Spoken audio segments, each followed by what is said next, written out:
नमस्कार साथियों, आप सभी का हमारे YouTube चैनल पर स्वागत है। साथियों, आज के वीडियो में हम बात करेंगे कि फोर्थ ग्रेड का जो रिजल्ट है वो आ चुका है। अब साथियों यहाँ पर जल्द ही डीवी होने वाला है। सारे अभ्यर्थियों का एक ही क्वेश्चन है कि मेरा डीवी होगा या नहीं होगा, क्योंकि यहाँ पे लगभग 21 लाख लोगों की लगभग 34,000 पेज की एक PDF जारी की गई।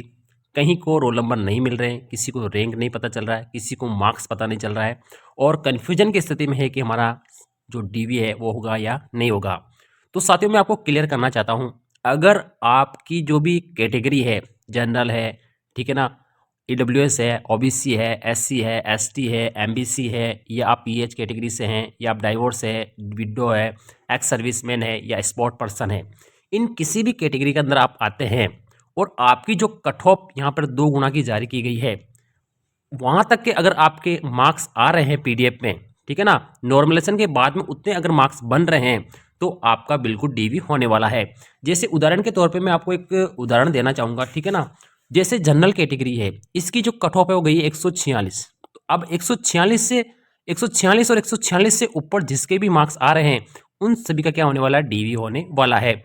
जैसे बात करेंगे ओबीसी की, जैसे ओबीसी मेल की 138 कट ऑफ गई है, तो 138 के ऊपर जितने भी आ रहे हैं ना उन सबका क्या होने वाला है, डीवी होने वाला है। अभी हम फाइनल कट ऑफ की बात नहीं कर रहे हैं, यानी अभी अपनी जो 2 गुना की कट ऑफ जारी की गई है उस 2 गुना की जो भी कट ऑफ है, 2 गुना की कट ऑफ के ऊपर ऊपर जो भी अभ्यर्थी है उन सभी का क्या होने वाला, डीवी होने वाला है। ये आपका जो क्वेश्चन है ना, ये अब खत्म हो जाना चाहिए, भले आप किसी भी कैटेगरी से हो। सबसे ज्यादा क्वेश्चन दिव्यांग category, divorce category, window category, ex serviceman और स्पोर्ट पर्सन के आते हैं कि हमारा डीवी होगा या नहीं होगा। तो आपकी जो लास्ट कट ऑफ है उससे ऊपर अगर आपके मार्क्स हैं तो आपका डीवी होगा, ठीक है ना। अब डीवी में कितने विद्यार्थी बाहर निकलते हैं, ठीक है, कितने एब्सेंट रहते हैं, ठीक है ना, ये सब कुछ वहां होने वाला है। उसके बाद में हमारी फाइनल कट ऑफ आएगी। अब साथियों फाइनल कट ऑफ देखो 2 गुना की है, ठीक है ना, और कई सारी जो वैकेंसियां है वो वर्तमान में चल रही है। तो साथियों कट ऑफ बढ़ भी सकती है और कट ऑफ वो भी रह सकती है, लेकिन कट ऑफ जो अभी 2 गुना की है ना वो रहना तो बिल्कुल मुश्किल है, ठीक है ना।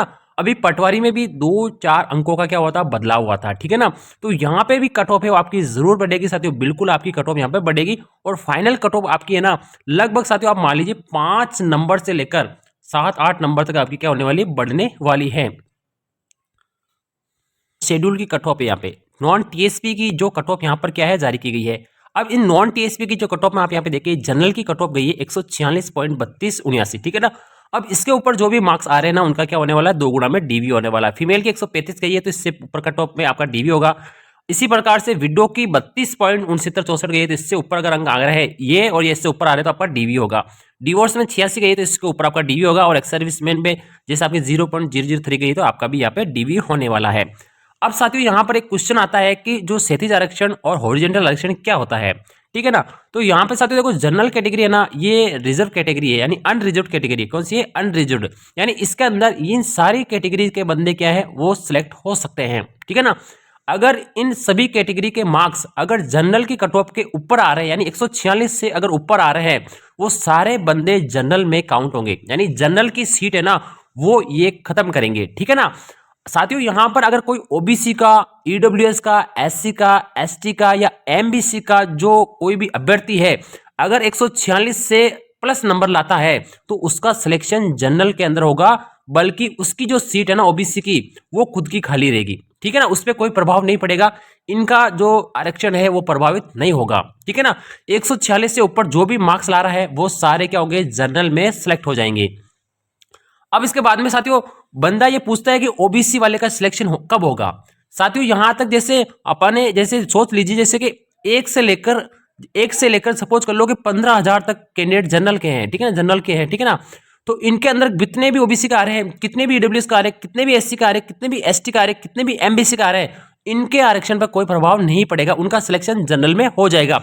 उसके बाद में 15,000 से जब नीचे चलेंगे ना तब ओबीसी का बंदा काउंट होगा, ठीक है ना। वहां से आपकी रैंक देख लेने की आपकी सीट के अकॉर्डिंग, ठीक है ना, आपकी जितनी सीट होगी ना उतनी रैंक आपको क्या करना है, नीचे यहां पर आना है। कि जो कैटेगरी है उस जनरल की कैटेगरी की जो सीटें है ना वो टोटल सीटें हैं 17,999, ठीक है ना। तो इस 17,999 के अंदर जैसे जनरल मेल की 12,773 है, फीमेल की 3825 है, विडो की 1144 है और डिवोर्स की 257 है, ठीक है ना। तो इसके अंदर इन सभी कैटेगरियों के जो अभ्यर्थी है वो इन सीटों के अंदर जा सकते हैं, यानी 17,999 के अंदर, भले वो मेल हो, फीमेल हो, विडो हो या डिवोर्स हो, अगर इनकी जो मार्क्स है वो जनरल की कट ऑफ के ऊपर आ रहे हैं, यानी 146 से अगर ऊपर मार्क्स है, ठीक है ना, इन सभी कैटेगरी में, तो वो क्या होगा, जनरल की सीट क्या करेगा, खत्म करेगा, ठीक है ना, जनरल की सीट खत्म करेगा। अब 17,000 से नीचे फिर ओबीसी की रैंक शुरू होगी, जो एक से शुरू होगी, कहां से होगी, एक से शुरू होगी, और 9,274 तक ओबीसी के बंदे क्या किए जाएंगे, सिलेक्ट किए जाएंगे, एक गुना की कट ऑफ के अंदर आएंगे, किसमें आएंगे, एक गुना की कट ऑफ के अंदर आएंगे, ठीक है ना। उसके बाद में जैसे ईडब्ल्यूएस है, तो ईडब्ल्यूएस की जैसे 4,975 है, तो इनकी रैंक भी क्या होगा, इसके नीचे शुरुआत होगी, ठीक है ना। तो इनकी ईडब्ल्यूएस के भी एक से लेकर यहां पर 4,975 बंदे क्या सिलेक्ट किए जाएंगे। इसकी कैटेगरी में, खुद की कैटेगरी में खुद ही सिलेक्ट होंगे, भले वो मेल हो, फीमेल हो, विडो हो या डिवोर्स कैटेगरी हो सकते हैं, ठीक है ना, आप समझ गए होंगे। एससी की जैसे 7,600 सीटें हैं, ठीक है ना, तो 7,600 सीटें में केवल एससी के ही सिलेक्ट होंगे, और इसके अंदर एसटी के सिलेक्ट होंगे, और इसके अंदर एमबीसी के ही सिलेक्ट होंगे, ठीक है ना। तो आपकी रैंक है इसके नीचे बढ़ती जाएंगी। अब आपको क्या करना है, आपको जो टोटल जो 34,000 वाली पीडीएफ पे जो टोटल रैंक है ना, उसको तो आप भूल जाइए, ठीक है ना, वो तो क्या है, उस पीडीएफ में आपकी कौन सी रैंक आ रही है, लेकिन अब आपको चेक करना है कि अपनी खुद की कैटेगरी में आपकी क्या रैंक है। अगर ओबीसी के अंदर अंदर अगर आपकी 9,274 के बीच बीच में अगर रैंक है, तो आपका फाइनल सिलेक्शन हो जाएगा। एससी के अंदर अगर आपका 7,602 तक अगर आपकी रैंक आ रही है खुद की कैटेगरी में, तो आपका सिलेक्शन हो जाएगा। एसटी के अंदर आपकी 5,641 तक अगर आपकी रैंक आ रही है एससी कैटेगरी में, खुद की कैटेगरी में, तो आपका फाइनल सिलेक्शन हो जाएगा। ईडब्ल्यूएस में अगर 4,975 अगर आपकी रैंक आ रही है, तो आपका भी फाइनल सिलेक्शन हो जाएगा। और एमबीसी के अंदर 2,420 तक अगर आपकी रैंक आ रही है, तो आपका भी क्या होने वाला है, फाइनल सिलेक्शन होने वाला है। यानी आपको अपनी खुद की कैटेगरी में रैंक चेक कर लेनी है कि खुद की कैटेगरी में आपकी रैंक अगर इनके बीच में आ रही है, तो आपका सिलेक्शन जरूर होगा टोटल, ठीक है ना। इन टोटल के बीच में अगर आपका आ रहा है, तो आपका फाइनल सिलेक्शन होगा। अभी 2 गुणा की कट ऑफ में तो आप सभी को कॉल किया गया है। आप समझ गए होंगे साथियों, बिल्कुल आप समझ गए होंगे। यहाँ पे कि साथियों हमारी जो कट ऑफ है ना, वो कितनी बढ़ सकती है। तो यहाँ पे देखिए जनरल की जो कट ऑफ है ना, वो 146 है। कितनी है, जनरल की 146 कट ऑफ है। तो साथियों लगभग साथियों 4 नंबर आपकी बढ़ सकते हैं, और 151 तक यहाँ पे कट ऑफ हो सकती है। अगर फीमेल की बात करेंगे तो 135 से बढ़कर साथियों 140 तक हो सकती है, ठीक है ना, क्योंकि जनरल में सब जा सकते हैं। ओबीसी के अंदर 138 का टॉप है, तो आपकी बढ़ेगी साथियों 142 तक हो सकती है। फीमेल की 128 से आपकी साथियों 131-32 तक आपकी कट ऑफ जा सकती है। ईडब्ल्यूएस में 131 है, तो लगभग 140 तक आपकी ईडब्ल्यूएस की कट ऑफ जा सकती है। फीमेल में 122 है, तो लगभग 131 तक आपकी कट ऑफ जाने की संभावना है। एससी के अंदर 126 कट ऑफ है, तो लगभग साथियों 131-32 मार्क्स तक आपकी कट ऑफ जाएगी, बिल्कुल जाएगी। और अगर एससी फीमेल में है, तो 114 से कट ऑफ बढ़ के लगभग 121-22 तक जाने की संभावना है। एसटी कैटेगरी में 117 जो कट ऑफ है फीमेल की, ठीक है ना, ये बढ़कर साथियों 125 तक जाने की संभावना है। और एसटी में जो फीमेल है 110 से ये बढ़कर साथियों 118-19 तक आपकी जाने की संभावना है। एमबीसी में 132 से बढ़कर 140 के आसपास जाने की संभावना है, और फीमेल में 116 से बढ़कर ये 124-25 तक जाने की संभावना है। यानी साथियों आप 5 से लेकर 10 नंबर तक आप तो सोच कर लीजिए कि इतने तो आपकी रैंक आपकी जो कट ऑफ है वो बढ़ सकती है साथियों, ठीक है ना।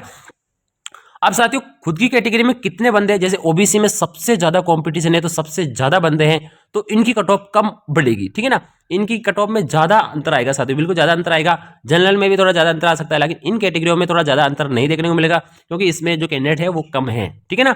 इसके अलावा जो आपके यहाँ पे जो नजर आ रहे हैं दूसरी कैटेगरी, जैसे ना विडो कैटेगरी है, डिवोर्स कैटेगरी, एक्स सर्विसमैन है, इसके अलावा हमारी जो पीएच कैटेगरी है साथियों, ठीक है। इसके अलावा हमारी जो भी देखो इन सभी कैटेगरी में क्या होता है साथियों, ये जो कैटेगरी मैंने आपको बताई, ये सारी कैटेगरी में क्या होता है, वर्टिकल जो रिजर्वेशन है ना वो होता है, ठीक है ना। वर्टिकल कोई भी किसी खुद की सीट में खुद ही जाता है, जनरल में सब जा सकते हैं, लेकिन खुद की सीट में खुद ही यहाँ पर सिलेक्ट होता है।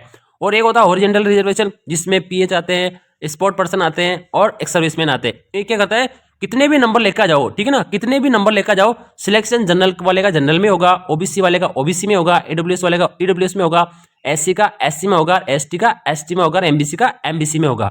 बाकी लेकिन जो विडो है, डिवोर्स है, इनका क्या है, इनका साथियों थोड़ा वर्टिकल होता है, ऊपर भी ये जा सकते हैं। अगर कट ऑफ से ऊपर आ रहे हैं तो इनके मार्क्स तो ये जा सकती है। अब हम बात करेंगे टीएसपी, ठीक है, शेड्यूल एरिया की, ठीक है। तो आपकी जो कट ऑफ है साथियों आप सभी को पता है, ठीक है। इस कट ऑफ से साथियों लगभग 2 या 3 अंक आपके बढ़ सकते हैं, आपकी कट ऑफ ज्यादा यहाँ पर नहीं बढ़ने वाली है। और आपको अपने दस्तावेजों का सत्यापन है वो समय पे ही करवा लेना है, ताकि कोई परेशानी आपको देखने को नहीं मिले। तो साथियों यहाँ पर देखो 2 गुना की कट ऑफ के बाद में जो डीवी होने वाला है, उस डीवी में थोड़ा सा लेट हो सकता है। रीजन ये हो सकता है क्योंकि कई सारी वैकेंसियां चल रही है। तो अध्यक्ष महोदय का ये भी कहना है कि वो वैकेंसी अगर कंप्लीट हो जाती है, उसके बाद में अगर हम चतुर्थ श्रेणी का अगर डीवी करवाते हैं तो हमें फायदा मिलने की संभावना यहाँ पर रहेगी साथियों।